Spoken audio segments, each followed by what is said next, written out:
S velikou radostí bych vám chtěla oznámit, že jsem navázala spolupráci s firmou Mo Jerky. Ne, dělám se srandu, navázala jsem velký houby, každopádně jako můžem samozřejmě. Nic, já jsem si objednávala nějaký vánoční prostě dárky. A to bylo, myslím, v neděli nebo v pondělí a oni to už dovezli. Nebo respektive dovezli to do zásilkovny, OK? Ale to není vůbec jakoby point tady toho videa. Já tam mám reálně tak strašně nádherný vzkaz. Přečtu vám, jo? Poslouchejte. Milá Kačí, děkujeme za objednávku. Ať chutná a udělá radost. Mějte se krásně a ať se vám v životě daří. Já jsem to četla a byla jsem jakože... Co?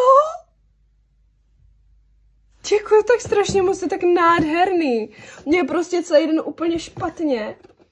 Necítím se prostě dobře a pak mi dojde tohle a jsem úplně... Oh my god. Takhle se dělají věrní zákazníci. Toto je marketing, lidi. A je výborný.